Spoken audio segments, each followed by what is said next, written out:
Hello, and welcome to the 2021 Wasbo Conference. This is Understanding the New Generations. In this session, we'll talk about all of the generations, but more specifically, we'll talk about Millennials and Generation Z. We will talk about COVID and how it has affected those generations, and we'll talk about what those generations are looking for in an employer and how you can be that employer of choice for those generations. My name is Robert Moore. I'm the Director of Training for Time Equipment Company. I have over 20 years of experience in a variety of industries, including finance, nonprofit, manufacturing, and software as a service. I have a BA in drama and an MBA. I sit on the National Marketing Committee for the Boy Scouts of America. This has given me access to a ton of information on millennial moms and Generation Z. I've been married for over 25 years, and I have two children, one that just turned 25 and one that just turned 21. So let's talk about those, because even though there's less than a 4-year age difference between those two, they are in two entirely different generations. Now, my daughter, she just turned 25, and she had planned to go to culinary school at Disney last year until COVID hit. She's currently working full-time in a warehouse and has a side business making cupcakes for weddings and parties. Now, my son Brighton, who just turned 21, he saw his sister and said, I want absolutely nothing to do with that college debt that she has accumulated. And he was doing fine. He was a lead in a warehouse at a toy manufacturing company. And unfortunately, in about May of last year, somebody came into the warehouse with COVID. And because of that, they did the right thing and closed the entire warehouse. The challenge was they had only planned to close it for 2 weeks, then it became 6 weeks. And then when everybody was supposed to come back, they realized the economy of what was going on and laid off their entire workforce. So fortunately, he was able to take advantage of the federal and state unemployment laws that came into place so he could pay his bills. But now he was looking for something else. So he's currently in the process of being a firefighter.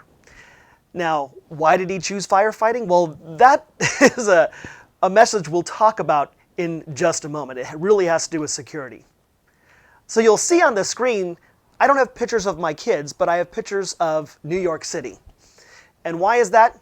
Well, Madison, she has a recollection of the Twin Towers. She was actually sitting next to me when the plane hit the second tower on 9/11. My son Brighton was less than a year old, so he has no recollection of that. The only one that he remembers is the Liberty Tower. You see, major events define the generations. You'll notice that as we go through them. Their reaction to these events will swing the dynamics from one generation to the next. It's very much like a pendulum. So let's start off by looking at the silent generation. They were born between 1928 and 1944. They experienced either World War II or the Korean War. They grew up in a world of scarcity. They remember rubber drives and metal drives, buy bonds. 16 million, that's 1 in 4 men, served in World War II. And that's in addition to the 2 million women that served in World War II. And when they came back, they did two things. One, they joined the workforce. Now, when they joined the workforce, it was very much that same structure, that military structure, that hierarchy that they were used to in the military. Somebody on top, their vice presidents, managers, worker bees, very much the pyramid style hierarchy. Now, this led to that nose to the grindstone, keep your head down and always work, work for the company, just like they did when they worked for their country. In addition, they had lots of kids. We'll talk about that in just a moment, but the moms were removed from the workforce and were expected to take care of the kids at home. Very much the Leave It to Beaver style. Now, I'm sure those of you that don't know what I'm talking about when I say Leave It to Beaver, look it up on YouTube. It was a television program back in the 50s. Now, the next generation is that large group of children from the silent generation, used to be known as baby boomers. Now it's just boomers. And they were born between 1945 and 1964. And The likely scenario is they remember when JFK was assassinated. There are 76 million in this particular generation. They rebelled against the man. So you think of those that were very pro-company. Well, now it's the other way around. They're pro-union, and they want to work for the group. Okay, they desire independence, and they grew up in that structure of authority from their parents being in that military style, but they're questioning that. Okay. Now, because of their age and where they're at in life, they hold more wealth than any other generation before or after them. That'll be transitioned later down the line, probably in the next, 10 to 15 years. But currently, this group holds the wealth. Now, there's this subgroup of this particular generation that don't remember JFK being assassinated, but remember a human landing on the moon back in 1969. So now the next generation is my generation, and that's Generation X. And look at the difference between the number of people in Generation X versus the previous generation. There are only 41 million of us, compared to the 76 million of those boomers. And that comes into play today when you're looking at voting blocks. We're always going to be outvoted by the previous generation. And you'll see that how that compresses when we look at the next one. Now, I grew up in the world of Reagan. Through part of elementary school and junior high school and high school, Reagan was president. Okay? And he was president at that time when we had our defining event, and that's the Space Shuttle Challenger exploding. I remember exactly where I was. I was a senior in high school. Got up early, went to school, went to the gym, because Sally Ride, the teacher, was going up in the space shuttle, and we're watching it on this big screen in the gym live, and watched the shuttle explode. That affected me tremendously, because at the point, I wanted to be an astronaut. That's what I wanted to do. And that held that entire program, and things changed from there. Now, prior to that, we were latchkey kids. The generation before still may have had one parent at home, but in our generation, both parents had to work. So we were told, go home, call us, let us know that you got home on our phone that was attached to a wall, and then get yourself something to eat. Don't burn the house down. That's what we were told to do, so that's exactly what we did. And we sat ourselves in front of the television because cable television now was in play. We have CNN and we have MTV back when there was videos on MTV. But that affects the next generation going on because, understand, we are 10, 11, 12 years old, and when we used to hear about something happening maybe in our town or the next town over, now we're hearing about the abduction in Atlanta and the serial killer in California and all the different things going on in the world, and that is going into our brains, and we become parents. And you'll see what happens in the next generation. This is the greed is good generation. This is the time of the movie Wall Street. We were told, don't worry about paying for it now, just go out and get the debt, you can pay for it later. And that unfortunately has led to this generation being the largest generation of debt of any generation. Because not only are we paying for that car, but we're paying for the student loan debt and the mortgage debt and credit card debt and medical debt from taking care of our parents and taking care of our children. And everything's compressed. And this generation has the most debt of any generation. So the previous generation has all the wealth, Generation X has all the debt. Now, to get ahead, we were told we should go to college. Now, it wasn't necessary because there were still lots of unions in play and you could still go to a trade school. But if you wanted to not start at the bottom rung, go to college, you can start at the next rung. And that was often the case. But that's not the case when we look at the next generation. The next generation is millennials. Those are the ones born between 1981 and 1996. And of course, their defining moment is 9/11. Now, there are 80 million people in this generation. So again, looking at that voting block, 76 million boomers, 80 million millennials, 41 million Gen X. It is very unlikely that we will ever have a president that's part of my generation. We'll talk about that more in a moment. Now, the previous generation grew up with the me, Wall Street, greed is good. Well, the exact opposite happens now. Now we have that team-oriented culture, that leads to those helicopter parents. Remember, the previous generations had that flood of information of all the things that are negative happening around in the world, and so we want to protect our kids as much as possible, so we want to hover. And that leads to that generation. The participation awards. We don't want anybody getting hurt, so we're going to have participation awards. And that was common in this culture, and you're seeing the backlash of that now.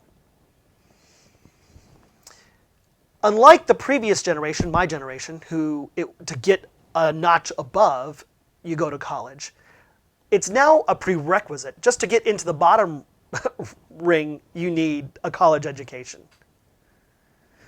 Now, an interesting note is that this generation has taken more pictures than any other generation in history.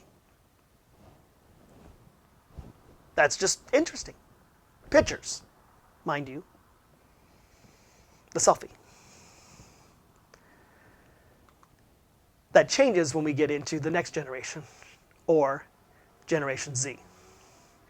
Now, the coronavirus is going to be the defining moment of this generation. If you remember a time where you had to wear that mask all the time, well, you're going to be part of Generation Z. If you don't remember that, you're going to be part of the next generation. And so, because of that defining moment, they've kind of narrowed it down. There's about 76 million in this generation, which currently is 20% of the workforce. Now, let's think about this generation. Those that are in the workforce right now, they grew up at a time where they saw their parents in 2008-9 lose their job, lose their house, and all kinds of instability going on. They didn't know what to do. So that's why they want to work for a large company, a stable company. And with coronavirus, they're looking at that even more. What are those companies that are still surviving and working during this environment? That's who I want to go work for, not the startup company like it was in the previous generation. This generation grew up with the smartphone. They really don't remember a time without the iPhone. The iPhone came out in 2007. They don't actually recall a world without the iPhone. So because of that, everything is on demand. Everything is in the palm of their hand. And that affects things when we talk about the workforce. Now, like the previous generation who's taken more pictures than anyone, this generation has taken more videos than any other generation in history. It's the Snapchat. It's the TikTok. Now, this generation has seen the previous generation and seen the student loan debt and what their parents went through, and the economy crashes and goes, whoa, I want nothing to do with that. I do not want any debt. As a matter of fact, I want as much financial education as possible. I want to be financially independent. And then COVID hits. And we'll talk about that.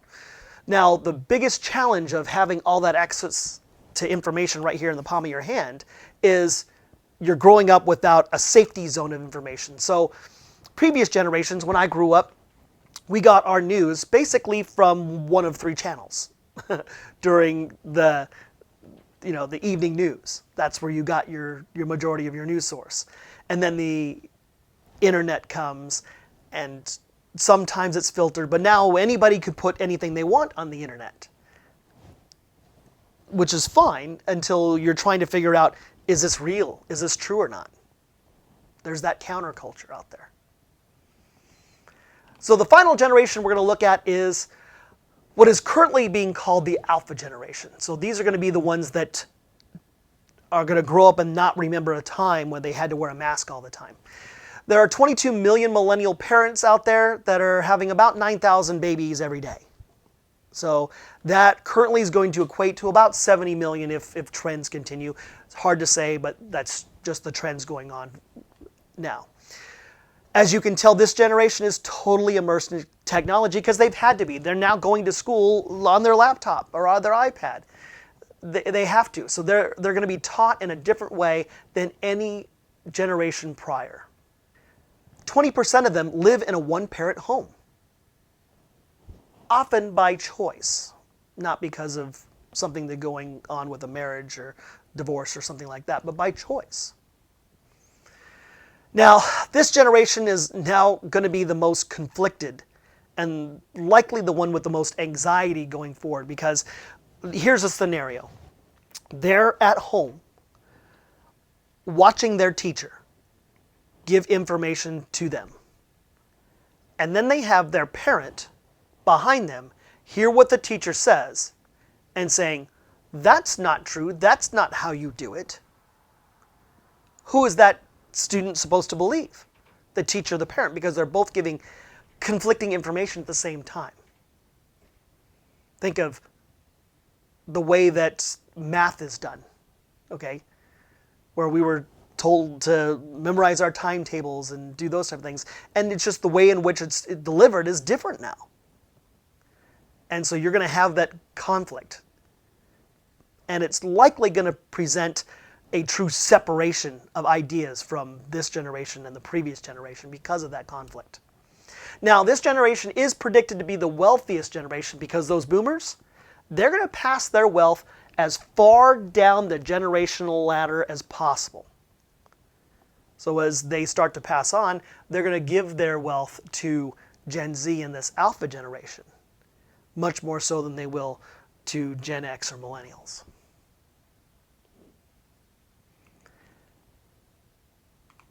I came across this video that describes the alpha generation. I wanted to share that with you today.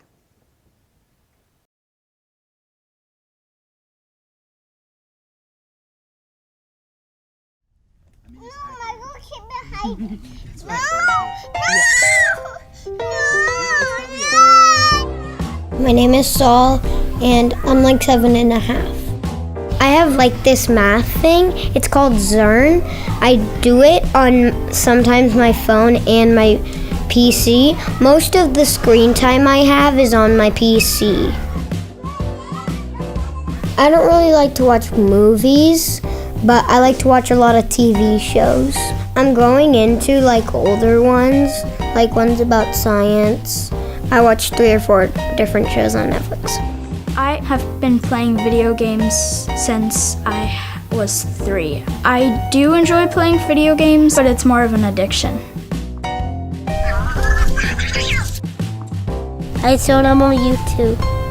I like to buy stuff I see on YouTube. Sometimes advertisements on YouTube pop up. I don't think I've seen anything on the advertisements that was really worth getting. What would you want to do for a job? Play the adult games on Daddy's phone. I'm gonna be an airplane driver. A scientist. When I grow up, I want to be a graphic novelist because I draw a lot. I prefer to draw normally on paper, but I prefer to make animations on a computer. I don't use my parents' phone because I kind of have my own. That's just for like games and stuff. I would rather have an iPad better than a dog. What pets do you have? Do you have a dog, Wilfred? So you try to have a conversation with them when they're on technology and it's just can't. I found it interesting when that child said, "I'd rather have an iPad over a dog." And I want to caution you, and I hope this is coming across appropriately. I just want you to be aware of this, that when anybody is using those type of devices, whether it's a phone, an iPad, and they're using it for something that's not productive, okay? They are trying to get that like, or they're trying to level up in a game. What that does is it releases a chemical in the brain called dopamine. And it's the same reaction as somebody who smokes or drinks or does drugs or addicted to sex. It's the same release. And that release of that chemical is getting into younger and younger children because of the use of these devices. I just want to caution you with that information. Now, let's move on now. Normally, you see all these presentations and you're looking at a screen and your eyes are going like this. So now it's time to take a break. Zoom fatigue is real, okay? And you've been staring at the screen for a while, and I understand that. So you can take a break, kind of glance away. I'm going to be asking some questions. You can just listen to if you want to, or look at the things on the screen. But take a break, take a mental relaxation. So we're going to do some presidential trivia, and what we're going to do is try and figure out who was born first and which generation they're a part of. So let's go ahead and start. So our first two we want to talk about is John F. Kennedy or Ronald Reagan. Which one was born first? There are 5 presidencies in between these two. And Ronald Reagan was born before John F. Kennedy. Now, they're both part of the greatest generation, which is the one that's prior to the silent one. But there's, again, most of those are in assisted living centers or, your great-grandparents or grandparents, and they're not part of the workforce right now. So that's part of the reason I didn't discuss that earlier. But there is obviously generations prior, and both of these presidents are part of that generation. Let's look at our next two. Donald Trump or Bill Clinton. Again, 3 presidencies apart. Who was first? Donald Trump is about 2 months older than Bill Clinton. And we'll see even a bigger correlation going on forward. And they're both part of the baby boomer generation, okay? So you got to think, well, who is our youngest president to date? And everybody would say Barack Obama, and they would be correct. But which generation is he a part of? He was born in 1961, so he's probably a little young to remember JFK being assassinated, but was likely influenced by a person landing on the moon. So he's still part of that baby boomer generation. And when you plot all of these on a timeline, it provides some interesting thoughts. You have a series of presidents that were all part of the greatest generation, and then we have our silent generation. And then look at this. We have Donald Trump, George Bush, and Bill Clinton all born within a 2-month period. Then Barack Obama. And now we have Joe Biden, who was actually born in 1942 before 4 other presidents. Just interesting. So when you go to the polls the next time, think about this. Think about the generations and who's available to vote for. All right, let's move on. So what is the difference between millennials and Generation Z? Because they're often lumped together and they're in 2 entirely different generations. So let's look at some statistics. Millennials, when we're looking at things like trust, okay, 62% of them trust their employer versus only 42% of Gen Z. Understand why? They saw their parents lose their house, lose their job, and they really want something stable. And now they've seen what companies have done with COVID, and they really wanted something stable. We'll talk about that in a moment. So would ghost their employer, just leave without telling them. Okay, 26% of millennials, 48, almost half would just say, I'm not coming back, and not tell the employer. Okay, millennials still use Facebook. Okay, Gen Z uses anything but Facebook. My son wants nothing to do with Facebook, but I may send him something and I have to let him know, hey, I sent you something on Facebook, because he does things like Snapchat and TikTok. Again, millennials currently have $38,390 in student loan debt as of the beginning of 2020. Gen Z is terrified of that debt. They want absolutely nothing to do with it. And you constantly hear about text. Millennials like to text. Gen Z, they prefer a face-to-face conversation. Now, that doesn't mean they're in the same room, okay? Understand, Gen Z grew up in a world with the iPhone. They don't know anything but. FaceTime has always been available to them. I was talking with a person just probably about 4 weeks ago, and he was going on a trip, and when he got to his location, he got his phone out and FaceTimed his 4-year-old daughter. They're not going to be in a world where they don't see the person they're talking to. Just understand that. Some more stats. Millennials, when we're looking at employment, okay, 55% work for more than one employer, meaning they have more than one job. Gen Z, way over half, 64%, have a side hustle. So they're doing the Uber or DoorDash or Instacart or something along those lines. They have this side hustle, okay? Managers, 62% manage direct reports. That's millennials. You would expect that at that age, you know, they're in that, 25 to 40-year-old range. You would expect them to be managing direct reports.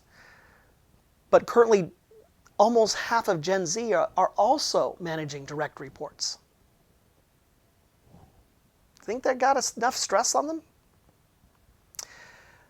This piece is interesting when we're talking about security. So 54% of millennials experienced a threat while they were in high school. Gen Z, that number had boosted up to 82% as of the end of 2019. Okay, COVID's obviously changed a lot of that. But 82% has experienced a threat. So when they're going into the workplace, do you think security is an issue on their mind? So when you look at the workplace, millennials want that security. They need the security. They need the stable job. That's what they're used to. Gen Z need that stable job, but they also want flexibility. They want the flexible schedule. We'll talk more about that in just a moment. But they need to have their job match with their life and not the other way around. That's work-life balance to them. And finally, brand. For millennials, it's a status symbol. So think of that Coach purse or those vintage Jordans. For Gen Z, they want their brand to identify themselves or a cause that they support. And I could find no better example than Bombas. This is the story of the greatest sock never sold. It's not for sale in any stores, and you can't buy it online. But somehow, we just shipped our 10 millionth pair. You may be wondering, who makes a sock that no one can buy? I'm Randy. And I'm Dave. And we're Bombas. Socks are the #1 most requested clothing item at homeless shelters. So for every pair of super comfortable Bombas socks you buy, we donate this pair to someone in need. They're specifically designed to meet the needs of the homeless community with reinforced seams and antimicrobial treatment in darker colors to show less visible wear. And thanks to your purchases and support, we just donated our 10 millionth pair to shelters around the country. It's these 10 million small acts of human kindness that make this the greatest sock never sold. Give a pair when you buy a pair at bombas.com.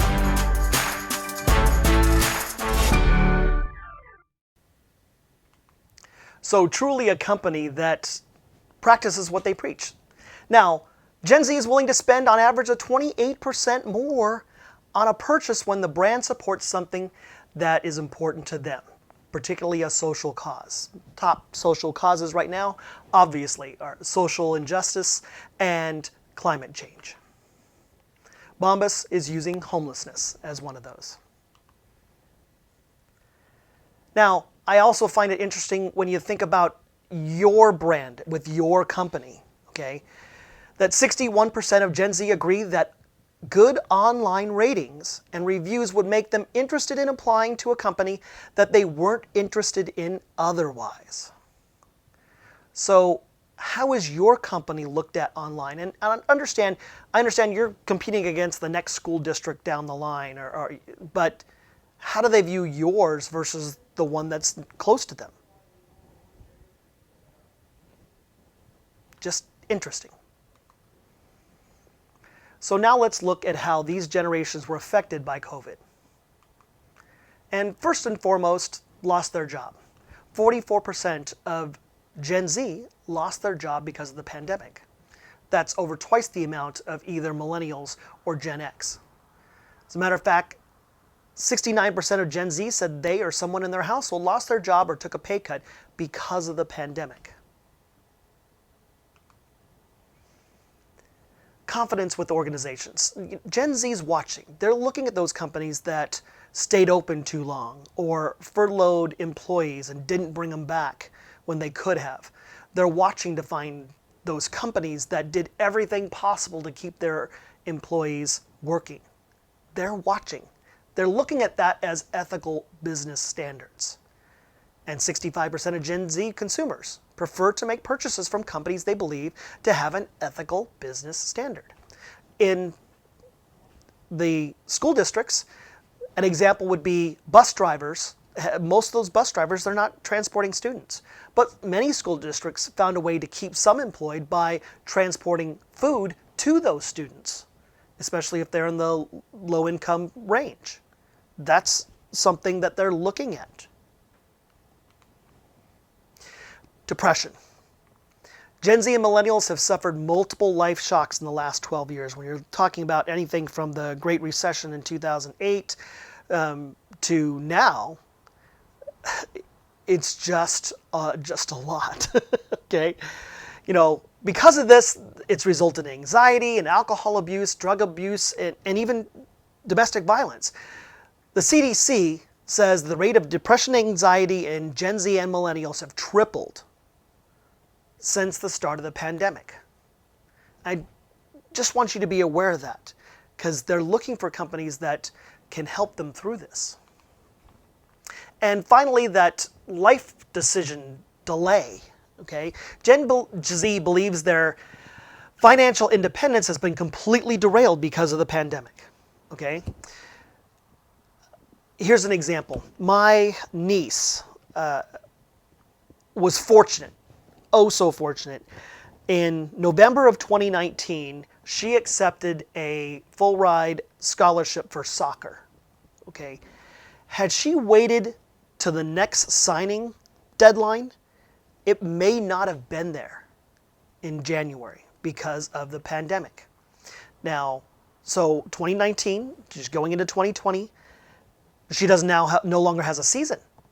They've eliminated the soccer season because of COVID. So it's fortunate she took that scholarship when she did. Then she lost out on her entire soccer season in her senior year, of course, graduation and proms and all those type of things. So now she's a freshman in college at the end of 2020. She currently lives in San Diego. So the scholarship she received is in New York. So she flew out to New York, had to be quarantined for 2 weeks, got into her dorm for 3 days, and then the college said, okay, go back home. We're done, okay? So you're gonna have to do all your classes from home. So now she's in San Diego, and when she has an 8:30 class, well, it's 5:30 in the morning for her. Those type of things, what she should do is just a challenge. Fortunately, she scored her first goal in her first college game. They have a shortened season in the spring, and she's able to do that. So just a couple of weeks ago. So I'm very proud of her. But those type of things, she was just so lucky she accepted the scholarship then. All those that had football or were trying to do those type of things, they missed out. Okay, and now they're trying to find a job and decide which college to go to and if they're even having classes on site or not. They may have lost their health care because of the pandemic. They're not working enough hours, so they don't qualify for health care at that company that they were at. Okay, and many have moved back in with their parents. My son did. Okay. Fortunately, we have the ability to take that burden, okay? And now he's working his way to get back out. 69% of Gen Z are expecting to delay some kind of life milestone, even though they crave that financial independence. So why is this important? How does this affect the workplace? Well, it comes down to being an employer of choice. Is your company one that somebody wants to work for? Why is being an employer of choice important? Well, research has shown that you have higher retention, the ability to compete on other factors than salary, and having that ease of hiring because people want to work for you. Okay, 42% of employed Gen Z, and I really want to emphasize this, 42% plan on looking for a new job once the COVID concerns are lifted. Right now, they're just doing anything they can to keep their job, but once things are back to normal from an employment standpoint, they're going to look for another job. Could you have 42% of your workforce, those Gen Zs, leave? We're talking about 10, 12% of your entire workforce leaving all at once now that the COVID's been lifted. So, what are those elements? Okay, what are Gen Z looking for to be an employer of choice? Well, the first is rapid, mobile-friendly access to information. Okay, remember, they don't remember a world without the smartphone. Okay, they want everything at their fingertips. I was talking to my son. He was looking to apply for a job, and again, he's trying to be a firefighter. Well, most of those are government, and their websites are, let's just say, not up to regular corporate standards. It's really hard, and in some instances, they still have to fill out a paper application. And my son said, if I can't apply online, I'm not going to apply. And he's just like 54% of Gen Z, saying they wouldn't even submit an application if they couldn't do it on their phone. Getting paid, easy access to their pay. Understand, they have this side gig. They are used to getting paid within 48 hours of going to do Uber or Instacart or something along those lines. So they go to a job and now they don't get paid for maybe 2 weeks or twice a month or even once a month. They're really looking for that easy access to pay like they were getting by doing the side gig. They'd like to. Now, there are systems out there that allow you to advance employees pay on their paycheck so they can get access to those funds immediately. It helps them with their cash flow. We've all had that bill where I get paid on Friday, but the bill's due on Thursday. And having that easy access is all the difference. 58% would more likely miss a deadline because of a financial concern at home. Do you really want to missing that deadline? So easy access to pay. Flexible scheduling. Okay. Flexible scheduling used to mean that I work at home versus at the office. That is no longer the case. That is not the definition of it anymore. Flexible scheduling is being able to work their schedule in with their life. Okay. I found this other statistic interesting, that over half of Gen Z would be willing to work overtime, but they don't want to be forced to work overtime. They don't want it to be required, okay? Because of their schedules. Likely because they either have this side gig or their second job. They're just trying to balance everything, okay?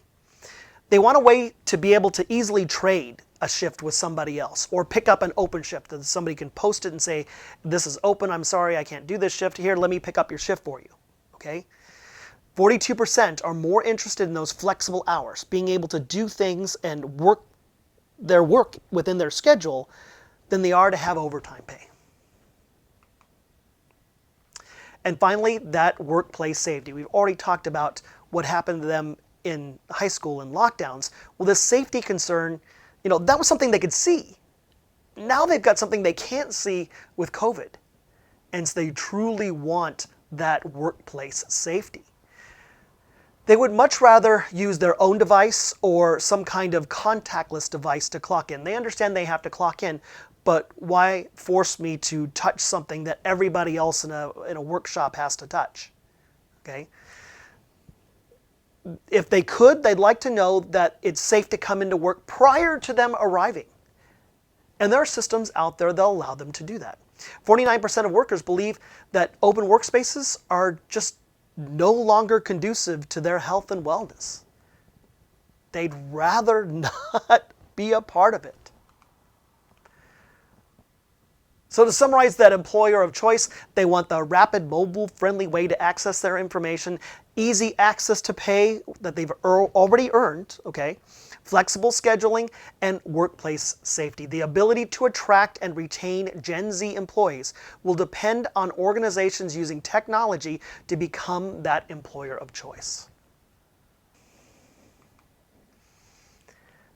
Thank you for attending this session of Understanding the New Generations. Now, on your screen is a QR code. You can take your phone and scan it. I'll bring this full slide up here in just a moment. That'll give you a slide deck to this presentation that you can view on your phone or any other device. If you'd like to contact me to have me come out and do this presentation, or either virtually or in person, you can do that in any of the methods here on the screen. Understand, our company helps you with providing technology for you to be an employer of choice. So if you'd like more information about that, also feel free to contact me at any of the ways or methods on the screen. I also highly recommend a book called Z-Economy by Jason Dorsey. It's part of the Center for Generational Kinetics out of Texas, and they are providing brand new information. I just received an email today on surveys that they're conducting with Gen Z and millennials through COVID and after COVID. So I highly recommend getting the book and looking at that organization. Once again, thank you for attending, and have a good 2021 Wasbo conference.